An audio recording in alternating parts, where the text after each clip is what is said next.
Every episode, we bring you a guest. Today, we have two, and you're going to be so glad that we got them because you know them. You know them very well, in fact. Let me just stop teasing you and bring the first one in. This is The Thing About Witch Hunts, where for nearly 200 episodes, we have followed witchcraft accusations across 4 centuries and around the world, and the real people caught inside them. From the frenzied courtrooms of 1692 to the headlines of this morning.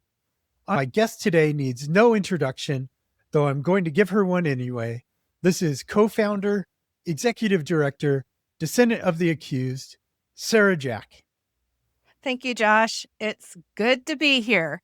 And I get a guest of my own today, so let me bring him on, founder, producer, and the steady hand behind every episode we have ever heard, Josh Hutchinson. So honored to be here. Looking forward to having a nice talk today. Here's the part I'm looking forward to. So much of this work comes down to asking the right questions. So today we've turned that instinct to each other. Let's get into it. Where should we start, Sarah?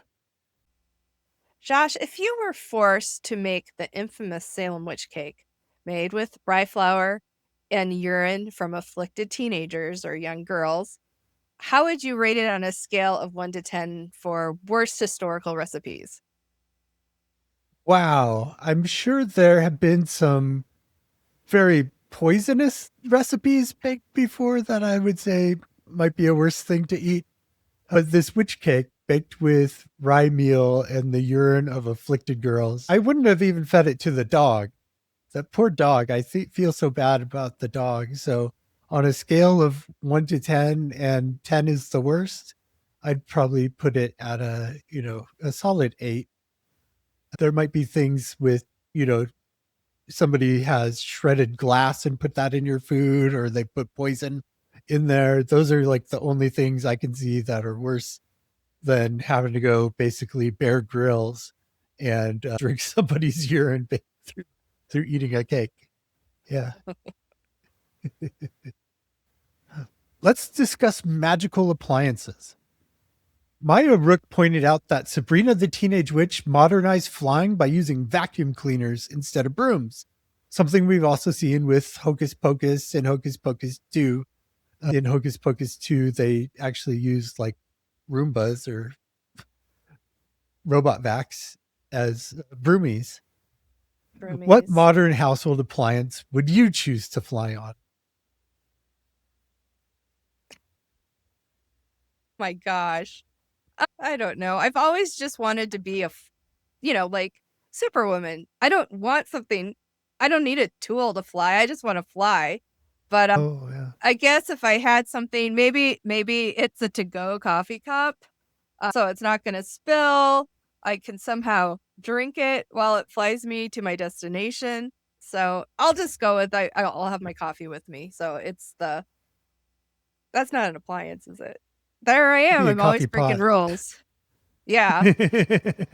I guess I could sit on the coffee pot, pour myself some coffee, brew the coffee. So, okay. Brew the coffee. Just, whole cycle of brewing and drinking, and you run out, you just make some more.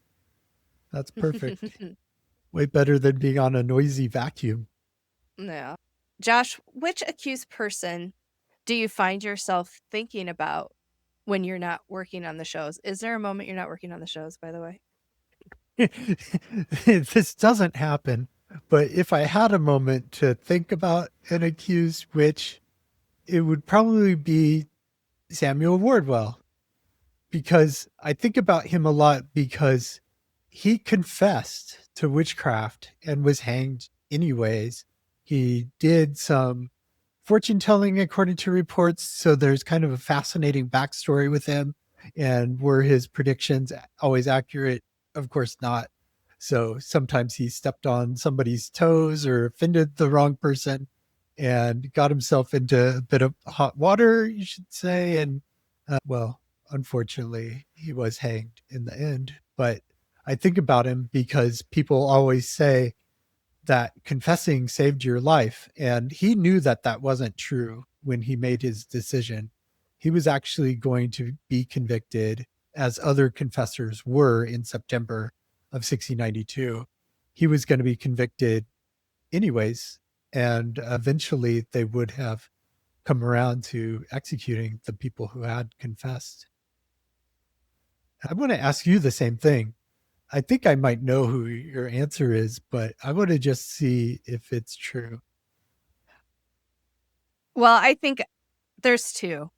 So the one that I honestly think of the most is probably not the one that you're guessing, because I do talk about this other one the most. So I'll just be out with it. While I do talk about Abigail Hobbs quite a bit, because she's my favorite, the one that I find myself thinking about is Catherine Harrison.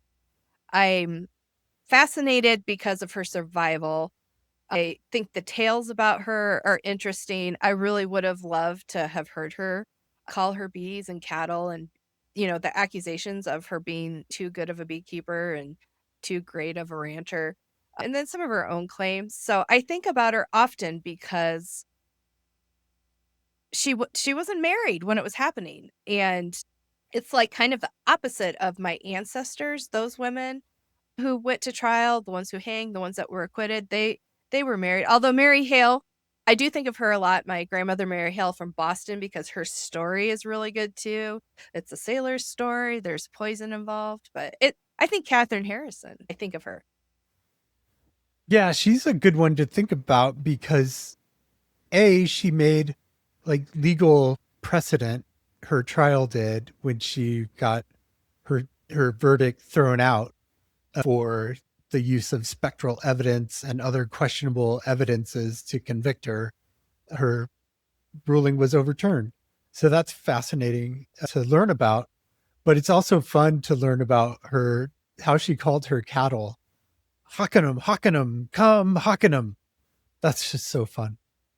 It is fun. And then we got to see the petition that her community submitted against her. It was like 80 signatures. They wanted her in jail. They didn't want her out. Getting to see that document, it hasn't left me. Yeah, we saw that document in person. It's so different. The petitions we usually talk about are on behalf of, in defense of the people who are accused, and they're signed by a lot of neighbors and attest to the person's good character and behavior and state how they've never suspected them of witchcraft in 40 years of being neighbors or however many. So this one's totally the opposite. 80 people saying, keep her in jail. Don't let her out. I mean, put her back in. And then she gets chased out of the next town that she moves to. Like she has to move away from Connecticut and she goes to New York. And her son-in-law's father doesn't want her in the town. Yeah. I also, and maybe it's because of her, I think about the banishments a lot. That is something we know still happens. But so many cases right now, I'm reading about cases in Exeter. We're going to be talking to an author, and they were banishing women, in the 16th century for witchcraft. And I think more than we realize, some left because their cases ruined their lives, others were forced to leave. Yeah, sometimes it was the compromised position, or you might describe it that way. It was, instead of executing this person, we're going to spare you and just send you away. You go away. Everybody in the town is happy that you're gone. You are never going to come back. You never get to come back to your home, but you keep your life. So it's kind of a devil's bargain, if you will. Absolutely. And we have 3 shows that we talk about these stories on, with each other, with authors, with historians. I have a question for you. If you were going to describe the differences between our podcasts to someone who hasn't listened yet, what would you tell them? The visible difference that you'll see is the length of the episodes. So we run our Salem Witch Trials daily. We keep our episodes between about 5 and 10 minutes so that people can keep up with them. on a daily basis without it being too much of an ask. And then we have our 15-minute episodes on the thing about the Salem witch trials. And we feel like that's a good length to introduce somebody to those trials and keep everybody coming back every week with everybody's busy schedules. But then we have our more thorough episodes, I would say, on the thing about witch hunts. We go in depth with experts in episodes that last about 40 to 45 minutes.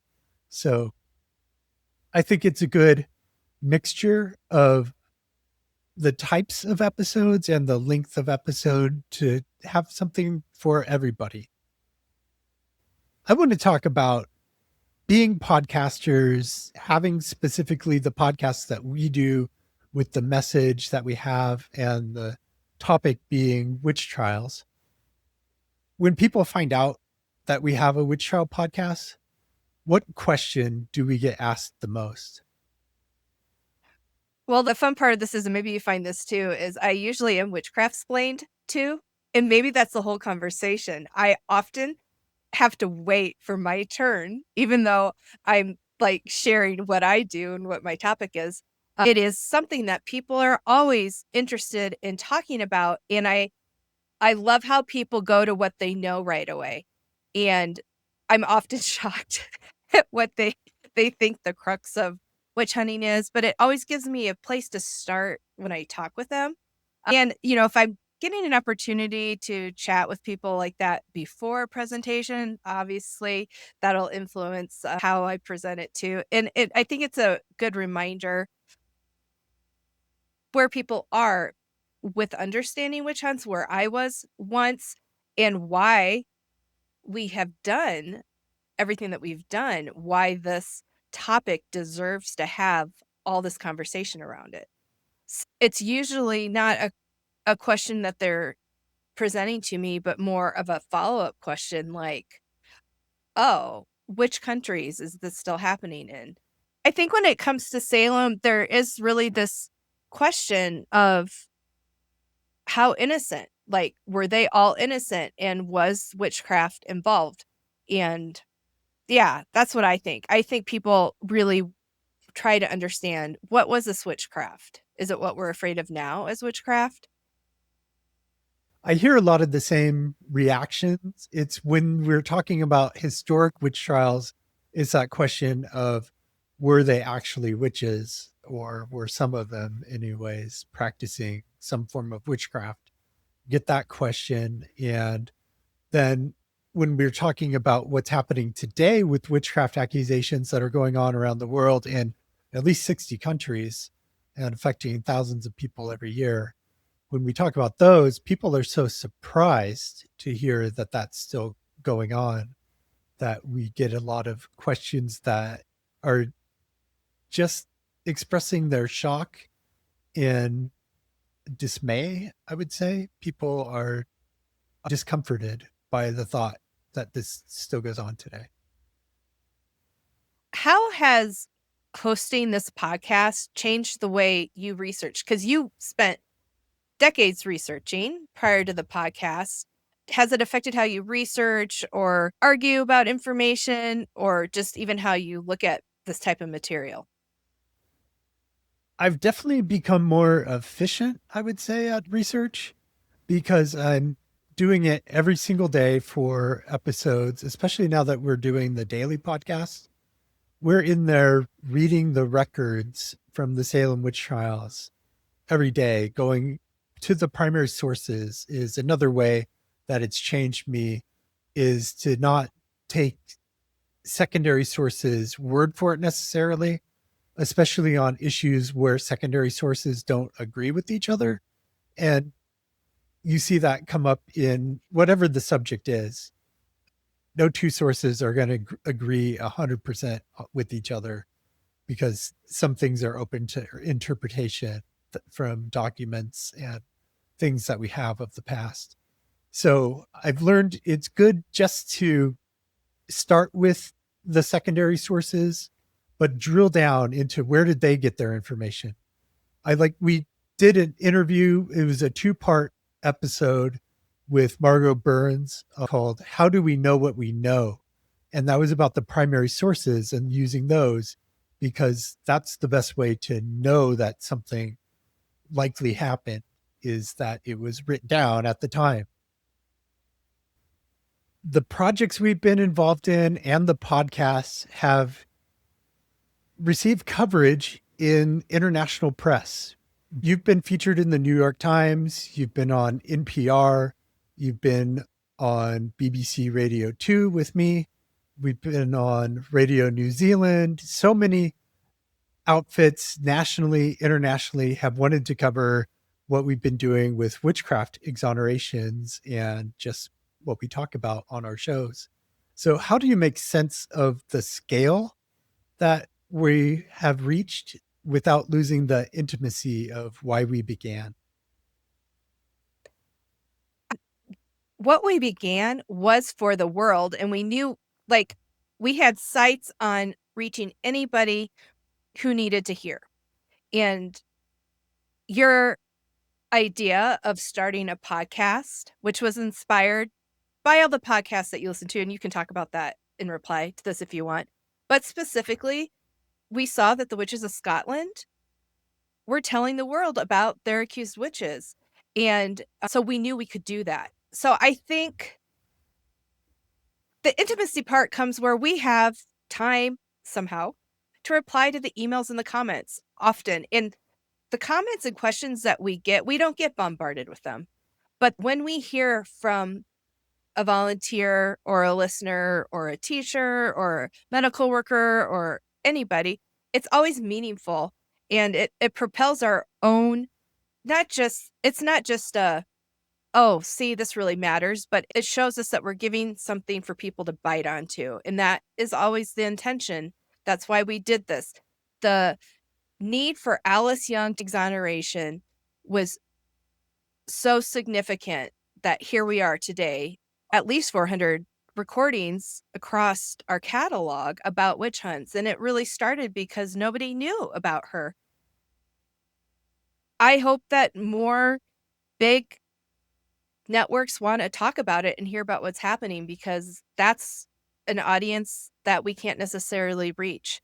And the podcasting, that's an episode is something that you, the listener, can share with anybody. You can share it with one friend, or you can share it to your 500 followers or your 5,000 followers. And so that also goes hand in hand with the global reach. It is still person by person and word of mouth, even with, and I think that's what's so amazing about podcasting.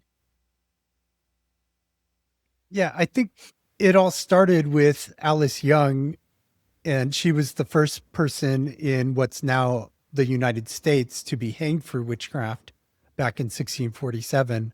It started with her, it started with the Connecticut witch trials and the exoneration. And we refocus ourselves by looking at those cases again. We've reevaluated those in some episodes, and it keeps us in touch with our roots and how we got started. But, our focus from the beginning has been telling the stories of the people who have had these tragedies happen to them and who have been the victims have survived attacks. It's so important just to tell their stories. And so every episode, I think, how are we telling somebody's story in this episode? How are we giving them a voice that they don't have because they're gone now? How is that happening? That's what I think about to keep grounded. How do you think your shows compare to other history and true crime podcasts? You can speak specifically, to the Salem topic or any of them, but what are we offering that those aren't? Yeah, one thing that we're offering is, well, we have the most extensive catalog of episodes about witch trials of any podcast. We've published more on this topic than anyone. And we've had such phenomenal interviews with expert guests, top leading experts have come on our show to tell us about witch trials. And we've been so privileged to have that there. We're so fortunate that so many people have joined us with their knowledge and wisdom and spread that. We've had such phenomenal guests. They teach us deep things in the witch trials. They teach us very profound truths about what the figure of the witch is, what it means to hunt witches. So we've learned just so much in these episodes that I think you can't get that with another show. Most shows that have talked about the Salem witch trials in particular either have done one episode or they've done a limited series of episodes. So we're talking about Salem every day. I've never seen a daily witch trials podcast or a daily Salem witch trials podcast that has produced. So far, we've done 151 episodes of the daily podcast, and that's more dailies than anybody I've seen. I also am with you in the feeling privileged to have spoken with the experts, the authors, the artists, taking the time to talk about their work or their, significant contribution to the topic. And I'm so happy that the way we've done the conversations has allowed them to speak what they want to have the listeners hear. When our episodes air, our listeners are hearing a person speak. We've let them represent their hard work, and I think that's valuable. And I think, the most meaningful interviews we've done have been with the advocates who are working to stop witch hunting today.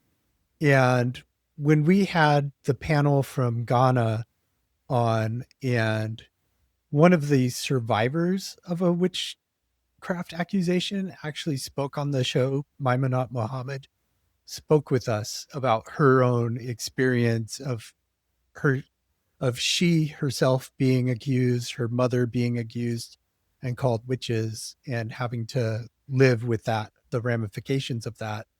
That was just so powerful. That's going to stay with me forever. Do you think about Leo Igwe every day? So Leo was one of the first. Damon's was really important. That was a very impactful engagement that we had. But with Leo, as we all know, these attacks are happening every day. And maybe he doesn't have a new case every day, but he often has a new case every week. And we're talking about protecting the family, protecting the victim if they're a survivor, and navigating the legal side of things and the future for these families. Plus, he's out speaking and raising money, and it's, what we get to do is in a studio, and he is out there on the ground, beating the ground with his feet. Yeah, it's so remarkable what he does and so brave. He has to be brave to go into those situations. And we see that there's people around the world that are like Leo going out there into communities to try and physically put a stop to these witchcraft persecutions, as well as intervening, talking to governments, those kinds of things to make change that lasts happen. It's just been so amazing to watch them, and to be able to talk to them is such a privilege. So we've learned there are a lot of different names for the devil. And there's things, of course, Satan, the enemy, those kinds of names, but there's some fun ones too. Which historical nickname for the devil makes you laugh the most? I have to say that reading Abigail Hobbs' description and experiences of her following Satan. I hate to say I'm laughing at any of it because she was accused and she confessed. But her stories are so fun, and even she called him Old Kratten. I'm like, what is that? I remember looking that up. Who else is calling him that? I can't find it. Like, did she make it up herself? Was that her pet name for him? Maybe it was a normal one. The Salem witch trials really take their time describing him in different ways that are shocking. But I also, one of the rewards of continuing to read and research and look at other witch hunts outside of Salem is finding new names for him. And the book, The Blood Countess by Shelley Puhak, I'm just reading along, reading this atrocious story, these members of Elizabeth Bathory's household getting dragged in to this examination and they're being forced to confess. And this story comes out about how they were doing these charms and they want cats to come eat the heart of the emperor. And the name of the devil that comes out in that story is the mighty Lord of Cats. So right now, my favorite name for Satan is the mighty Lord of Cats. Right now. Right now. It's going to So change because there's more. It's endless. there are so many. Every different society has their own names for it. Of course, their own word in their language, but also fun nicknames come from everywhere for old old Nick, old Horny, old Clutie. Those You are can great. even see some of these on maps. Geographically, people name landmarks after the devil. Here's a little fun one before we jump back into the serious. I was thinking about when we were at the event in Connecticut for Goody Bassett when the mayor read a resolution acknowledging her innocence. The vendor there was Goody Bassett's ice cream. So, if you could create an ice cream flavor for Mary Esty, what would it be? For Mary Esty, what's like innocent? Vanilla? I might do vanilla, but she pushed back on what was happening a little bit. So something edgy like a black cherry or something like that. Maybe she's a cherry vanilla ice cream. That's good. I'll have a scoop of that. Yeah. What would your concoction? How would you make an ice cream for Rebecca Nurse? Or do you want to do one for Abigail Hobbs? I guess it'd have a shot. Well, she's too young, but I was gonna say it should have a shot of Fireball, but it would obviously be non-alcoholic. But hers would Well, be she drank back Fireball. then. Oh, that's true. She had alcohol. So Yeah. yeah, she gets some Fireball in there because she was a Fireball. But Oh, she was. with Rebecca, I guess it might be one of those herby flavors from her garden because she loved her herb garden. She had it, and the pigs messed it up and made her real mad. So let's give her Yeah. something savory in her ice cream from her herb garden. Not pig tracks ice cream to go No, along with the moose tracks. yeah. And we can give all the bad men that were accusing women of attacking them in the woods, like the black dog ice cream, and that'll have black licorice in it and walnuts. Oh, that actually sounds really good to me, though. I'm one of those weirdos who likes the black licorice. Yeah. No, I don't think you're a weirdo. I've got family members. My mother loves it. And so, yeah, ice cream shops out there, you can make a witchy flavor called black dog and put black licorice in it. Yes. Of course, the one for the magistrates, it's going to be the beer. They were just having lots of beer at Ingersoll's and sending the bill in. So I guess that's a beer flavor for them. Sarah, I have a new question for you. I want to know because you're a descendant of accused women from Connecticut and Massachusetts. from different generations. You're descended from Mary Hale in Boston, Winifred Benham over in Connecticut, and of course, Rebecca Nurse and Mary Esty in Salem. How has your emotional connection to your grandmothers evolved over the years telling these stories every week? Well, I definitely feel like I'm a voice for them. I do think I'm representing all of them. They had very individualized horrible experiences. It's a lot to keep track of and to sort through. And I actually talk about their hangings and their court appearances often just randomly. Like if I'm watching something that has injustice on it, I always think about them. How does this relate to them? Or I was watching Pirates of the Caribbean with some teens that I have. And when Jack Sparrow's up there getting ready to get hanged and we know he's going to get rescued, I couldn't help but think about, no one's going to throw a sword quickly and neatly under the footing so that they could step on it. I couldn't help but think about Mary and Rebecca falling with the noose around their neck. So I guess it was an emotional question, but I still get fired up. I still feel sad. I have all the emotions regularly, but I think having their stories out there, getting to talk about it myself, other descendants are always talking. It's not just you and me. There are descendants who find the connection in their tree and they make emotional posts online. And when I see those, I identify with what they're saying. A lot of people come in with misconceptions about the history or the women or what it means for their identity. I understand that part of the journey too, because at one point I didn't really know much. I've always had that strong belief that they were innocent, even when I didn't understand why. Why were they innocent? I knew they weren't.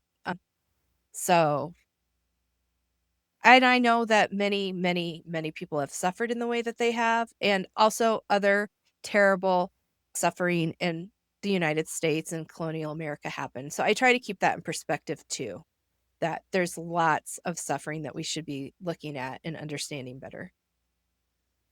Right. And I also have ancestors who made accusations and ancestors who were on the juries. And I don't, not to excuse what they did because they made wrong choices, but I feel like I understand them better since we've been talking about their stories as well. And it's so important to talk about, of course, who was accused and who, fell victim to these trials. That's really important. But I want to understand the mindset actually of the people who made the accusations, because I feel like that's really important for us to understand, because we do make the same kinds of choices in our lives that, they unfortunately made in theirs. So I feel like I just understand all of my ancestors a lot better. Those who were accused, like Mary Esty, we've been through her story a number of times, and every time we go through it, it just hits me in the same kind of feels. You know, she gets released from jail. She must have been so relieved, her family relieved, except that her two sisters were still in jail. So that must have been really complicated emotionally. And then she's in her son's house, and the marshal of the county comes to get her in the dark of night. Would have been so terrifying. So terrifying. Yeah, that really gets me too, because it wasn't just a matter of, oh, we better examine her some more. Maybe she is guilty. They basically were saying that upon her release, she became the worst witch she could and was just relentless and gonna kill. Like, made her out to be a killer. That Yeah. really infuriates me, and it's so sad. It's so sad. And she knew this girl was suffering. And that's the thing with the afflictions, when you look at whether it was the girls or the men or the mothers, there there was suffering. I mean, even if some were fraudulently carrying on because they wanted to be an accuser and not and accused. I mean, when I say if some were fraudulent, none of it was witchcraft. None of it was caused by witchcraft. But it was a mess. It was, I think you've used the word pandemonium. It was pandemonium.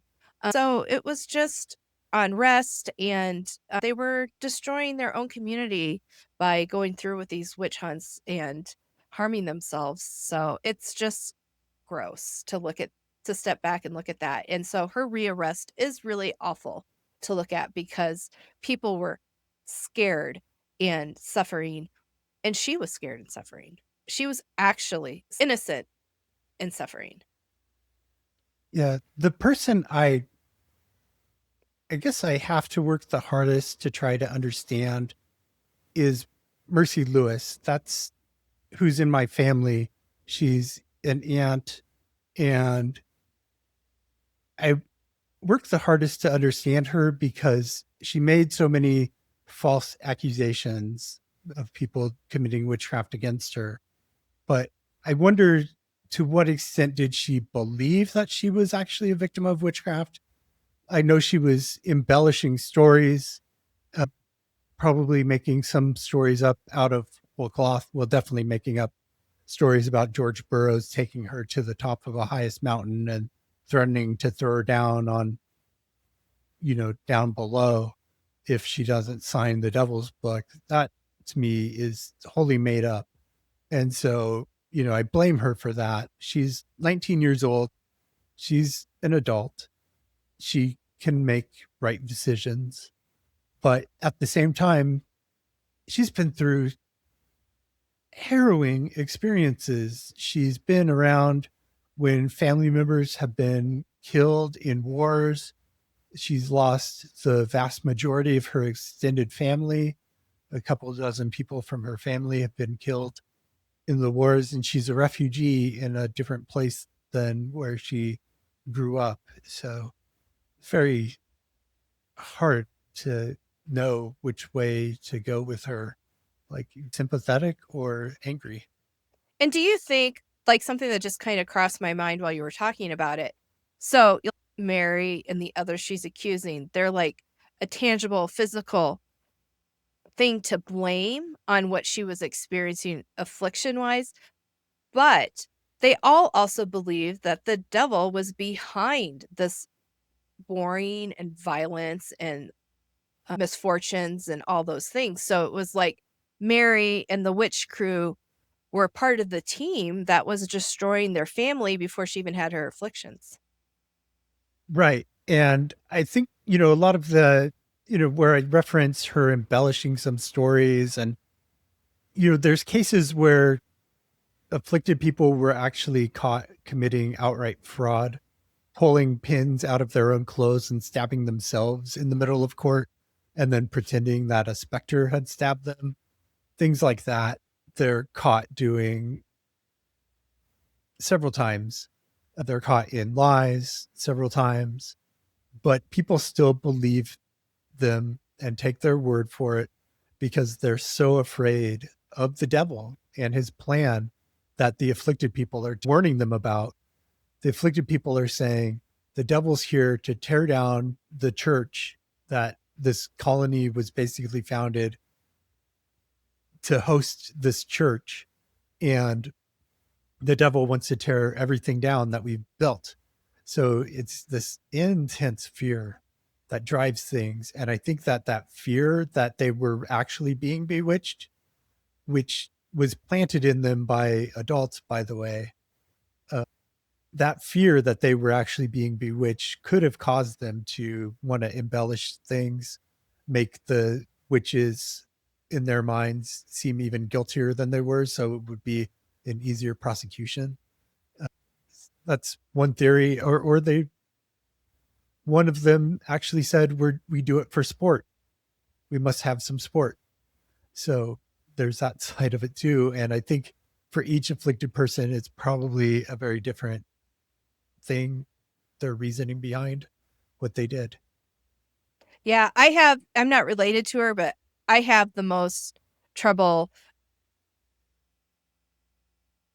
accepting Ann Putnam Sr.'s attack on Rebecca Nurse, because Well, as we know, the judges are like, you're the worst, Rebecca. You were supposed to be holy, and look how far you've come. Now you're a devil's witch. I mean, that's not their exact words, but that's what they tell her. You're one of the worst ones.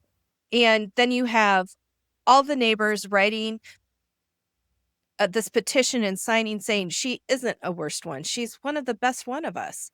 That even was, submitted before the actual trial started. But then this one-to-one confrontation that Anne Sr. says she has with Rebecca Spector is all about how evil Rebecca is, violent with a chain, choking her, demanding Anne defy scripture. And she says Rebecca's using scripture to talk horrible about God. And Anne is just like, I'm such a good Christian and I did not bow to this attack, the spiritual attack from Rebecca Nurse. Like, that really is gross to me. I find it heinous. The lengths at what Anne Sr. went to harm Rebecca's reputation. Yeah, that's really tough to take. And I was just thinking about the coordinated theatrics in the courtroom, and Senior and Junior being part of that. Because Anne Senior has fits in the courtroom just like her daughter and the other young people have fits in the courtroom. And some of these fits, though, they tell each other what's going to happen to them. So one afflicted person will say, hey, John Proctor is going to go over and afflict Abigail Williams. And then Abigail Williams would be like, oh, John Proctor is afflicting me. And they just repeat that cycle in like examination after examination. We have the preliminary hearings with these people in the room, the pandemonium, chaos, frenzy in the courtroom. It's wild. And I just have a hard time grappling with them coordinating with each other. That makes it seem more like a conspiracy to accuse people falsely, knowingly, falsely accuse them. But was it part of their embellishment plan? Or, to what extent did they really feel like they were being bewitched in the courtroom? I have no idea. And then there's this witch quota they were trying to meet because the confessions were giving these large numbers. So if they were going to stop what was happening, they had to find a slew of witches. Right. Tituba says there's 9 names in the book. 2 of them are Sarah Good and Sarah Osborne, but that leaves these others unnamed that have to be found out. Some of them are in Salem Village and some are in Boston. So that expands the geographic area like right off the bat. So they're searching everywhere. And if you're truly afraid of witches, every time you hear one of those numbers, yeah, you're motivated to say, let's find 9 witches. Let's find 40 witches now. Let's find 70 or 300. And it just kept snowballing throughout the time as the trials went on. We talked about this the other day in a conversation, and it just starts small and builds and builds and builds through the spring and the summer of 1692. And how do we know that they were innocent? If these afflictions were so apparent, how do we know the accused were innocent?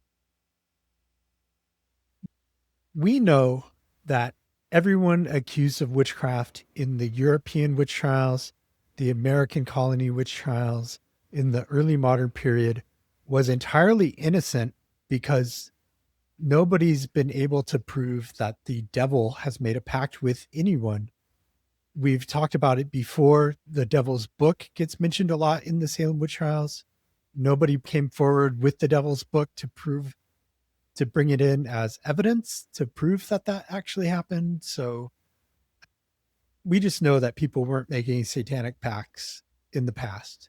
But we also know that our neighbor cannot cause us to become ill or kill us or kill our livestock or our children with maleficium, which is harmful magic. It just doesn't work for them to be able to say a curse and then something bad happens to you. So misfortune can be explained in many other ways other than looking at witchcraft. And it's important to understand the ways that biology works, that people have medical issues and so forth that are not witchcraft, they're natural causes. And misfortune can be explained by either natural causes or human causes that have nothing to do with the supernatural. Just a car crash is a car crash. It wasn't the result of a curse.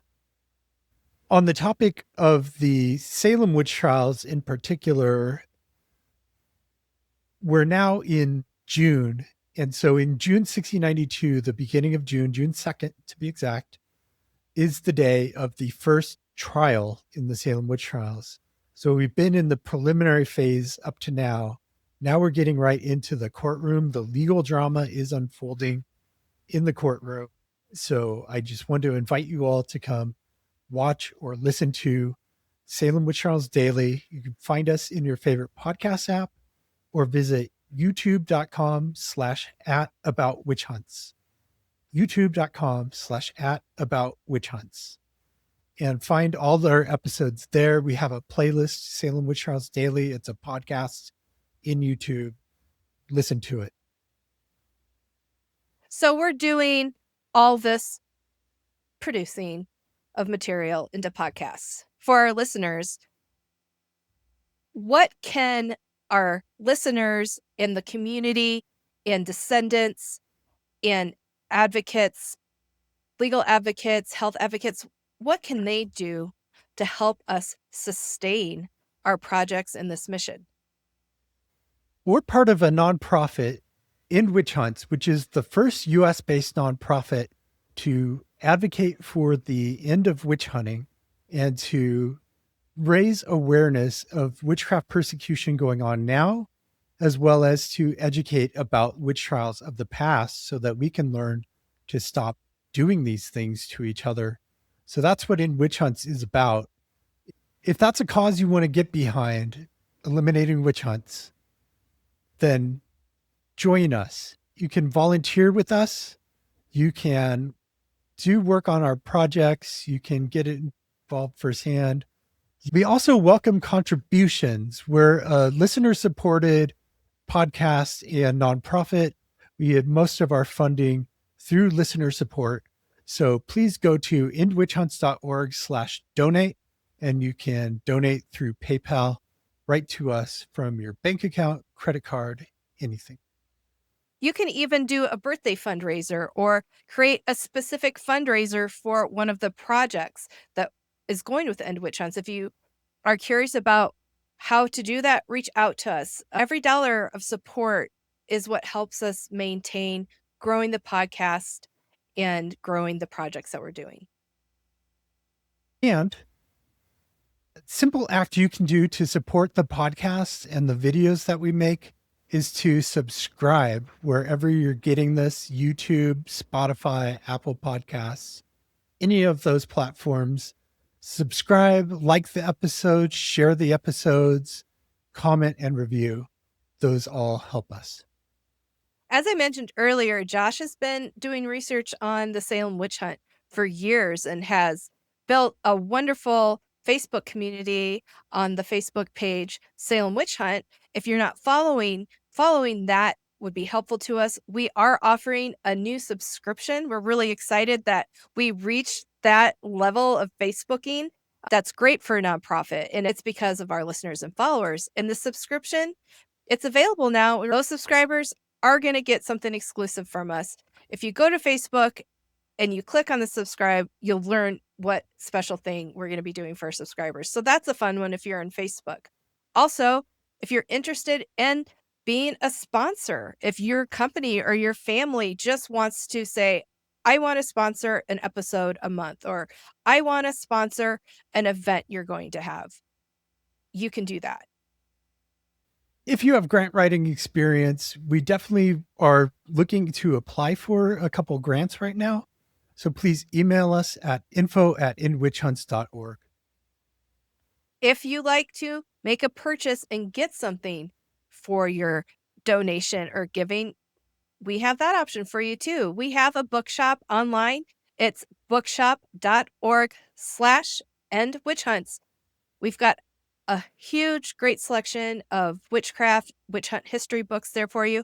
But you can actually go to our bookshop and then go in and do a search on books by any book. If you want to buy a recipe book or a gardening book or a novel, if you do that through our bookshop, we do get a percentage of that back to the nonprofit.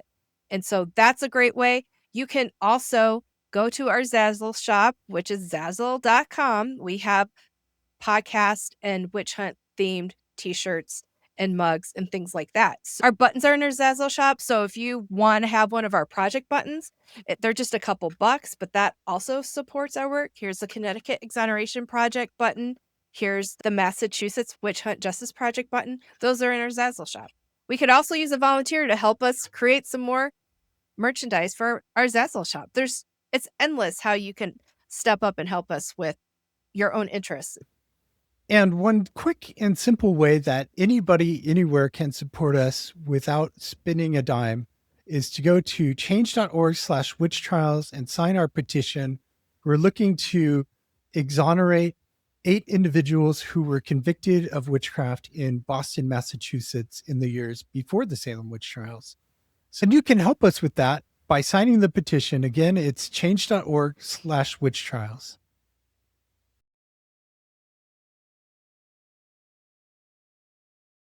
Thank you so much for joining us today. We'll continue to follow witchcraft accusations across 4 centuries and around the world and tell you about the real people caught inside them. From the courtrooms of 1692 to the headlines of this morning, with many, many more episodes to come. You, our listeners, please keep talking about witch hunts with your circle of influence. Also, we need you as a volunteer. Come work with us on our projects. And thank you so much to everybody who has helped us with the project and who is working with us right now. And for everybody, have a great today and a beautiful tomorrow.